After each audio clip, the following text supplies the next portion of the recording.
We won it. Here we go. Clean start this time. 4x400 open. Male to bring the curtains down. And what has been a really good intercall game. St. Andrews Anglican Secondary, they're out front. Presentation Brothers College, they're in third position. Slotting in there is St. John's Christian Secondary. And let's see how they go. I know this one will be a pretty quick one. It's Junior Alexander of SAS. He's leading this one. Here comes St. John's Christian. A good run from him. McDonald College is there. Presentation Brothers College. But the competition right at the front. Right at the front. It's St. John's Christian Secondary handing over first. Well, a good run by St. John's Christian Secondary to beat Junior Charles, who was third in the 400 meters. But there they go down the back straight. St. John's Christian Secondary, the surprise in the park here, if you want to call it that. Over SAS by maybe 10 or so meters. Let's see what happens. It looks as Tevon Hall here for SAS in the 4x400 meters. Going wrong for the 200 meter mark. It is still St. John's Christian Secondary. Looking good. We saw them at the Western Games and they had a very, very good performance. That's Ian George there for you of the St. John's Christian Secondary. SAS is looking around, but Ian George is going to bring it in first for St. John's Christian Secondary. Presentation Brothers College and Boca Secondary as well as McDonald College are there. But Ian George hands over first for St. John's Christian Secondary. They continue to lead on this one.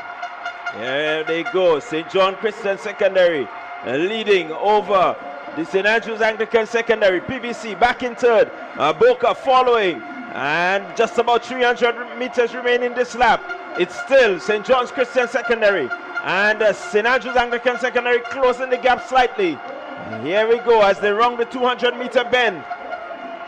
200 meters and closing. It's still St. John's Christian Secondary. Here comes Christophe Calise and he's putting in some work. But St. John's Christian Secondary, they're still at the front. Here goes Calise. He's looking to close the gap.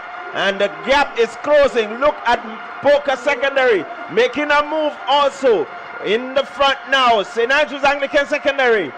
Well, it is Daryl Daniel, the winner of the 400 meters, who is anchoring for SAS. Boca had a very good run on that third leg, but it's Daryl Daniel of SAS.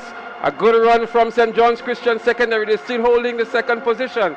Daryl Daniel going down the back straight for the last time at Intercol Games 2026. He has a 15-meter lead over St. John's Christian Secondary. The winner of the 400 meters is not going to be a day when anybody's going to catch him. SAS cementing their position as champions of Intercol 2026 and taking it home in style as well, as they're going to win this 4x400 meters in fine style. St. John's Christian Secondary really want to push them hard for the silver. But there goes Daryl Daniel. Daryl Daniel powers home to win in an impressive time. SAS cements the championship honors. In second position, St. John's Christian Secondary with a masterful run. GBSS's Josh Thomas running back to take the bronze. But a day that truly belongs to SAS. And you are indeed correct. St. Andrews continues to dominate. There's a note on the bib. End gender-based violence. Oh, that's a nice note. You win and you send a positive note. But congratulations to the St. Andrews Anglican Secondary School. These boys have run for the entire 3 days and they end with a bang, they end with a positive note, and they end with a victory.